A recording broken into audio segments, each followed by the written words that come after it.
I want to talk about cholesterol. It's highly controversial right now, and we can even go back. I have no idea why. It's going even back to what you had spoken about earlier about people using appeals to authority.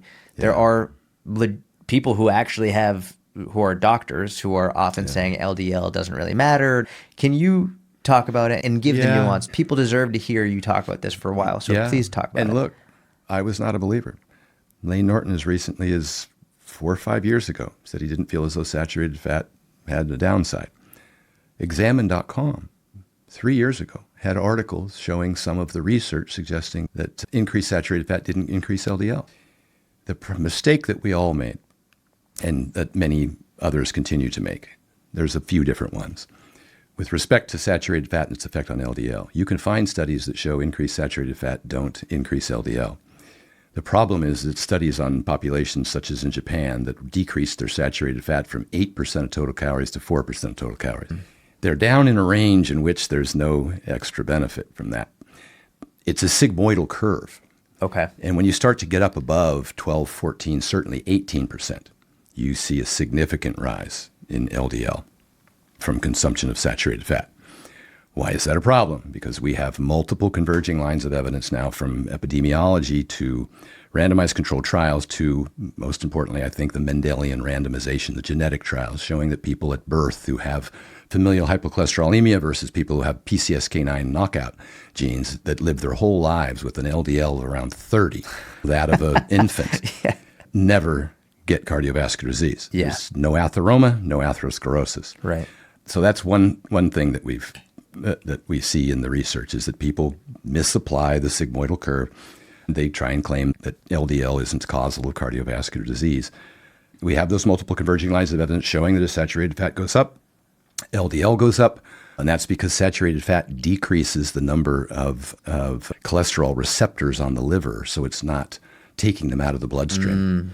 Really interesting video I posted with Tom Daypring just last week. And Tom Dayspring's a lipidologist. He's probably published over 300 papers. He's been a researcher and is one of the most highly regarded domain-specific professionals in the industry. He was talking about the confusion. And look, there's some things that science has changed over the years. We used to say fat caused increased LDL. And they were like, whoa, hold up. It's not all fats. And then we introduced trans fat and found out, oh, shit, that was a worse problem. So mistakes have been made 50 years ago. But science has evolved. And oftentimes these people who are in this LDL denialism business will reference the studies from 50 years ago and say, look, we have tons of research that's more modern. And we now know there's a difference between types of fats. We now know, like with cholesterol from the diet, people are like, you used to say cholesterol from the diet was bad. And now we're hearing that cholesterol from the diet does not raise LDL. Cholesterol, say from eggs, is a cholesterol ester. And that is not broken down in the small intestine and absorbed. Only a small portion is. About 20% of the population who's a hyperabsorbers will break down the cholesterol ester. 90 to 99% of the cholesterol that's in your small intestine that's getting recirculated through your bloodstream, keeping elevated LDL high, is coming from your liver. It's either your body has produced it or it's recirculating it. And in the absence of sufficient soluble fiber or sufficient cholesterol receptors on the liver, you're going to have a hard time getting that out of your system. Cholesterol clearance is what we refer to that side of the equation. So you got absorption and clearance, two different things. And there's the recirculation that occurs. So when you eat eggs, we don't see a huge increase in LDL. 2 to 4, whatever it is, milligrams per deciliter, however the term, I'm forgetting off the top of my head. You don't see a big increase amongst the vast majority of the population. So that led people to say cholesterol is not a problem. Dietary cholesterol versus cholesterol in the bloodstream is two very different things. We also saw that most of the cholesterol that was being consumed in the diet was associated with saturated fat. So you got to tease those out, because if you're eating a food, it's kind of like the people will say to cut out carbs. You're not just cutting out carbs. Ultra-processed food is a combination of high fat, high carb, high salt, high sugar foods, the pastries and those kinds of things, and cookies and even ice cream. It's not sugar. It's high in fat, really high in fat and sugar. It's just hyper palatable. So you got to separate. And then dairy was another one that was confounding, because you found out that dairy has a milk fat globulin membrane that protects dairy's effect on LDL. Cheese, cheddar cheese, same way.